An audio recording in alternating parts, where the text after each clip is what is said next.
नमस्कार, मी दिनेश कांजी. आपण बघताय न्यूज डंका. उद्योगपती इलॉन मस्क यांनी अमेरिकेमध्ये अमेरिका पार्टीची घोषणा केलेली आहे आणि हा जो निर्णय आहे तो अमेरिकेमध्ये उलथापालथ घडवणारा निर्णय आहे. अमेरिकेचे राष्ट्राध्यक्ष डोनाल्ड ट्रम्प हे अत्यंत खुनशी आहेत, सूडबुद्धी आहेत. त्यांनी इलॉन मस्क यांना देशाच्या बाहेर हाकलण्याचे सूतोवाच केलेलं आहे. इलॉन मस्क यांना सुद्धा ही कल्पना आहे आणि त्यामुळे ते सुद्धा तयारीत आहेत. अमेरिकेमध्ये 2 माजलेल्या हत्तींची साठमारी सुरू आहे आणि ही साठमारी फक्त अमेरिकेची नाही, जगाची समीकरणं उलटसुलट करणारी आहेत.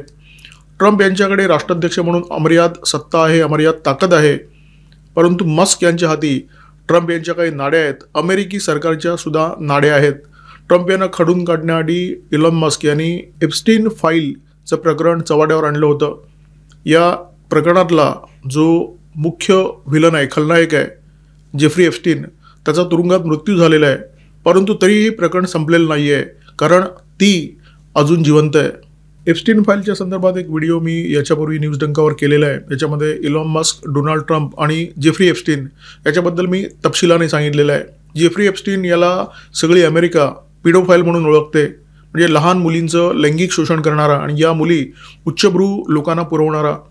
एप्स्टीनला अटक झाली आणि 2019मध्ये तुरुंगात त्याचा मृत्यू झाला आणि त्याच्या संदर्भात जी कागदपत्रं आहेत त्या एप्स्टीन फाईलमध्ये डोनाल्ड ट्रम्प यांचं नाव आहे. अशा प्रकारचा गौप्यस्फोट जूनमध्ये एक पोस्ट करून इलॉन मस्कने केला होता. खरं तर ही युद्धगर्जनाच होती. इलॉन मस्कने म्हटलं होतं की real Donald Trump is in Epstein file. Donald Trump आणि जेफ्री एप्स्टीन यांच्या संदर्भात इलॉन मस्क यांनी केलेला तो पहिला ट्विट नंतर त्याने डिलीट केला आणि नंतर काही काळाचं वातावरण निर्माण झालं होतं की मस्क आणि ट्रम्प यांच्यामध्ये युद्धविराम झालेला आहे आणि दोघे पुन्हा एकदा एकत्रपणे काम करतील, एकत्र नांदतील. परंतु हा भ्रम ठरला. इलॉन मस्कने नंतर या संदर्भात अनेक ट्विट केले. कालसुद्धा एक ट्विट केलेलं आहे. इलॉन मस्कचं असं म्हणणं आहे की या एप्स्टीन फाईलमध्ये डोनाल्ड ट्रम्प यांचं नाव असल्यामुळे ही फाईल दाबून ठेवण्यात आलेली आहे. या फाईलचा जो तपशील आहे तो उघड करण्यात येत नाही आहे आणि त्याच्या संदर्भात त्याने FBI, डिपार्टमेंट ऑफ जस्टिस या सगळ्या सरकारी खात्यांवर शरसंधान केलेलं आहे. डोनाल्ड ट्रम्प यांना वाचवण्यासाठी ही सगळी सरकारी खाती या फाईलला बंद करून ठेवत आहेत, असा दावा मस्क वारंवार करतोय.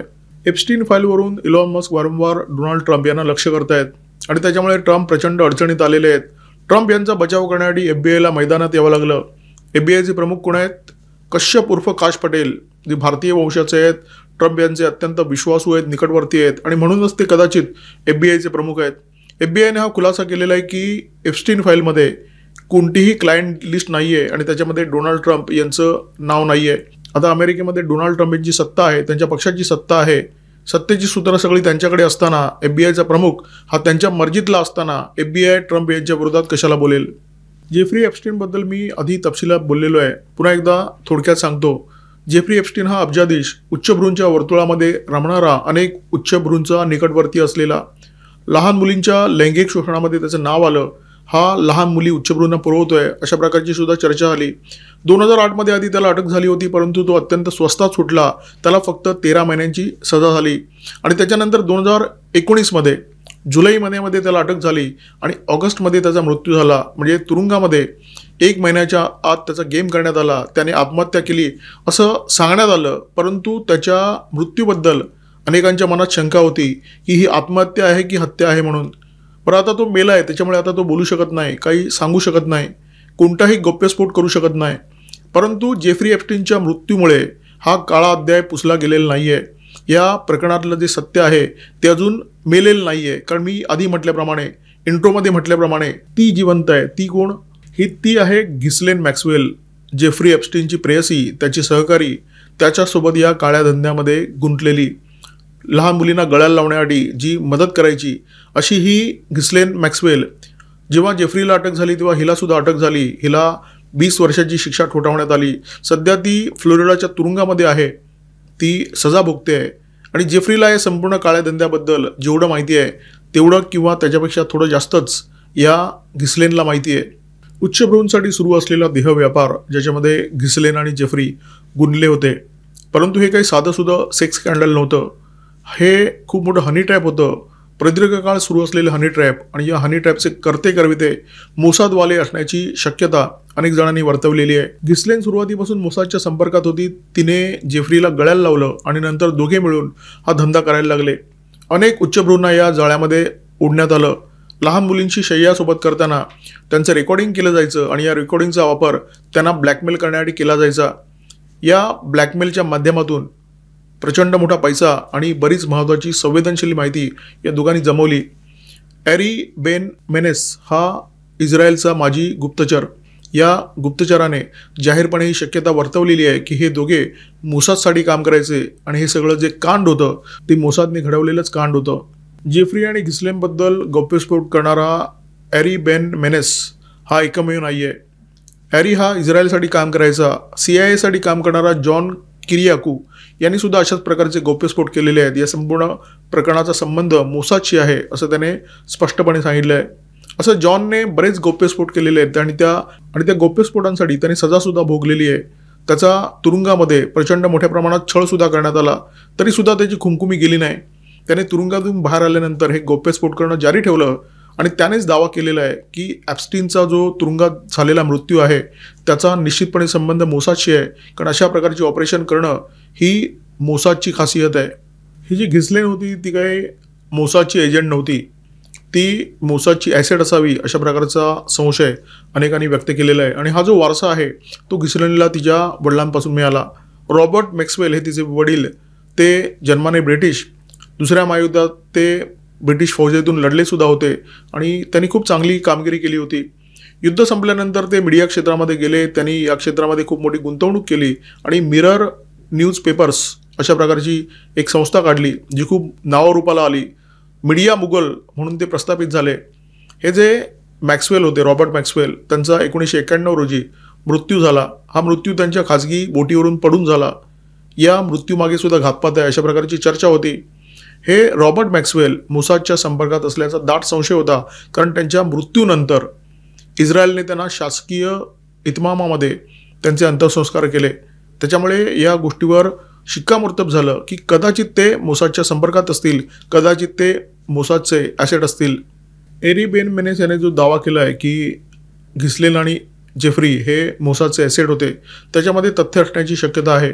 कारण जेफ्री हा फंड मॅनेजर होता. अनेक बड्या लोकांचे पैसे तो सांभाळायचा. परंतु या क्षेत्रामध्ये त्याने कोणतंही अधिकृत शिक्षण घेतलं नव्हतं.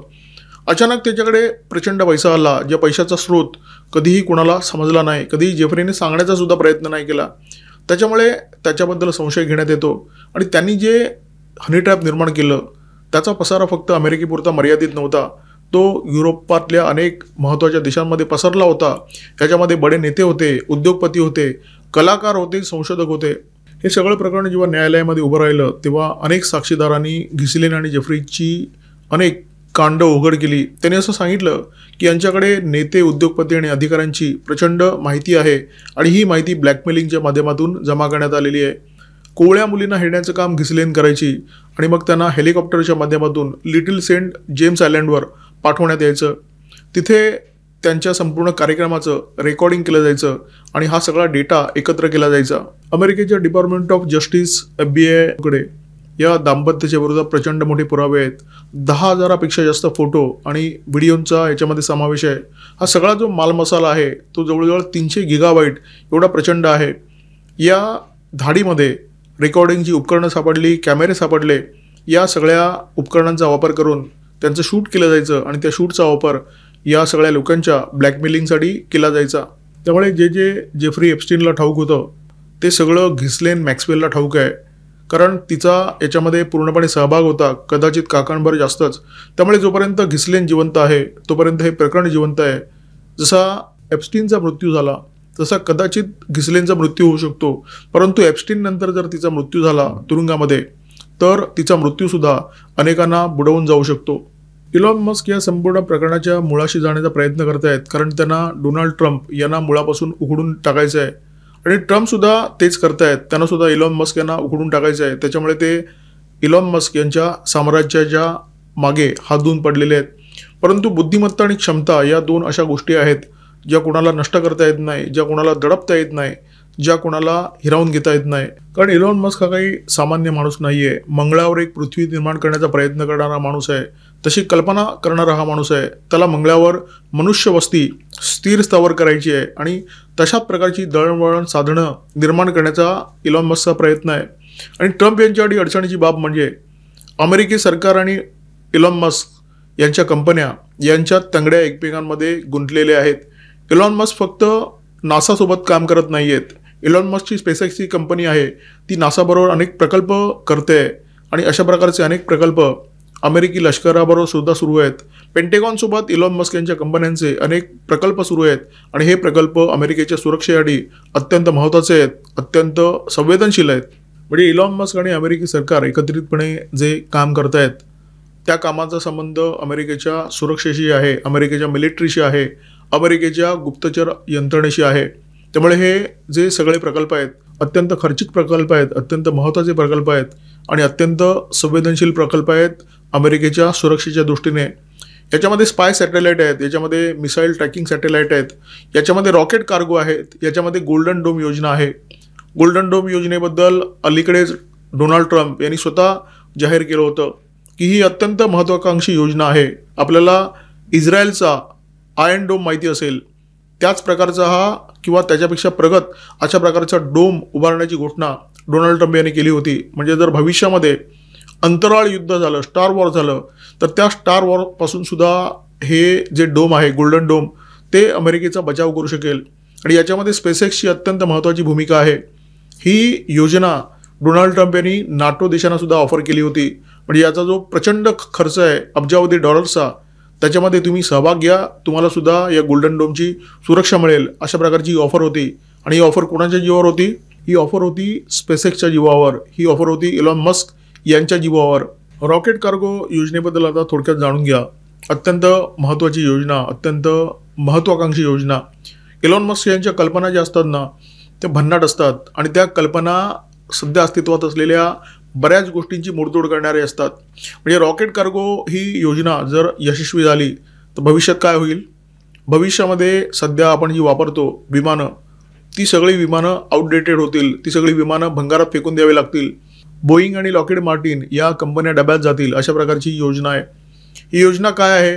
एखादं क्रूज मिसाईल ज्या वेगाने एका देशातून दुसऱ्या देशात जातं त्याच वेगाने हे जे रॉकेट आहे ते प्रवास करणार आहे. आणि या रॉकेटमधून प्रवास करू शकतील मानव म्हणजे आपण सगळे, आणि कार्गो अर्थात या रॉकेट कार्गोचा जो खर्च आहे तो आपल्या सगळ्यांना परवडणारा असेल नसेल ही वेगळी गोष्ट, परंतु त्या वेगाने वस्तूंची आणि मानवाची ने-आण शक्य आहे अशा प्रकारची योजना आहे. आणि ही योजना अत्यंत भन्नाट आहे.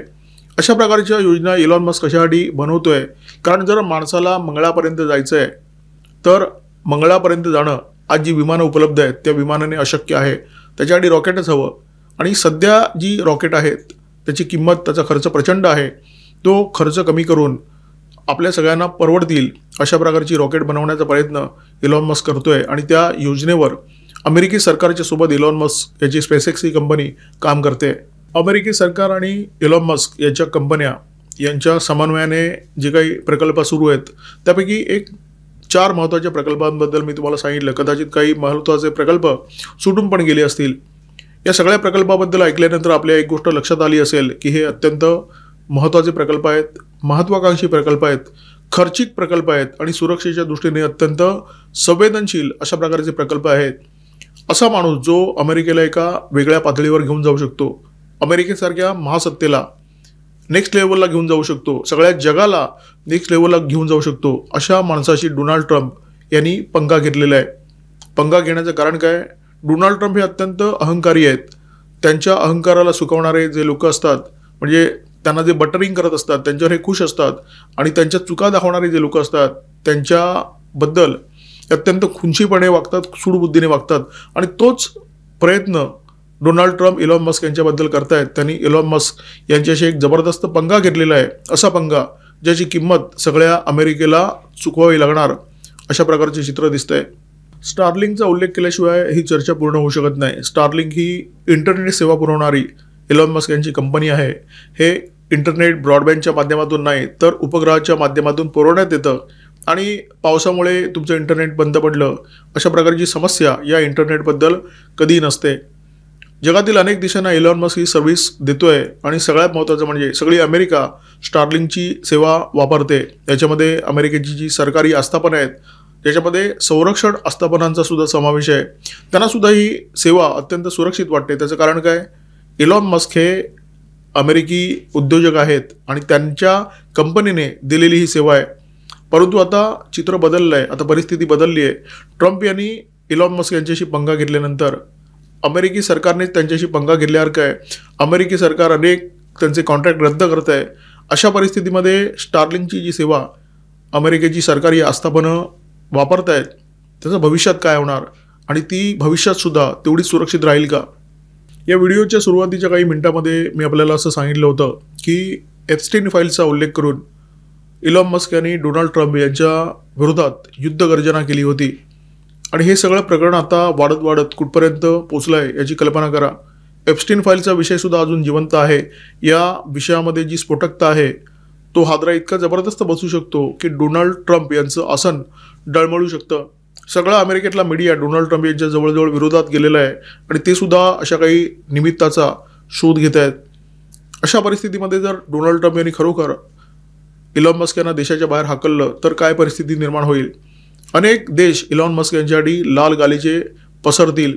रशियाने तर इलॉन मस्क यांना खुली ऑफर दिलेली आहे की तुम्ही आमच्या देशात या, आम्ही तुम्हाला आश्रय देतो.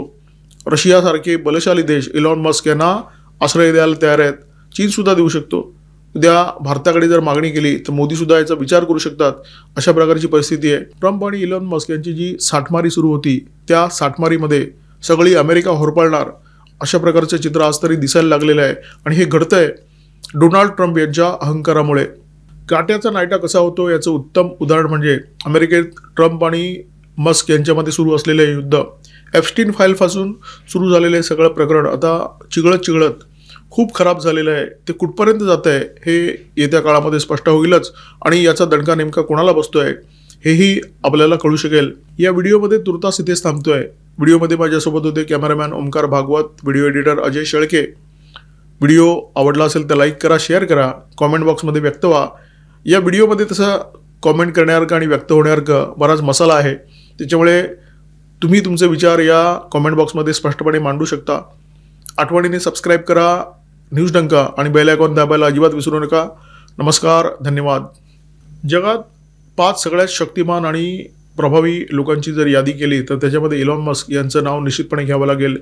या माणसाने अनेक चमत्कार केलेले आहेत. इलॉन मस्क यांच्या जीवनाचा आढावा घेणारं एक अत्यंत सुंदर पुस्तक आमचे मित्र विवान कारुळकर यांनी अलीकडेच प्रकाशित केलं. इलॉन मस्क यांच्या वाढदिवशीच या पुस्तकाचं प्रकाशन करण्यात आलं. Elon Musk The Man Who Bends Reality असं या पुस्तकाचं नाव आहे. पुस्तक इंग्रजीमध्ये लिहिण्यात आलेलं आहे आणि ॲमेझॉनवर सुद्धा उपलब्ध आहे. इलॉन मस्क यांच्याबद्दल जर तुम्हाला जाणून घ्यायचं असेल तर हे पुस्तक तुम्ही नक्की वाचा.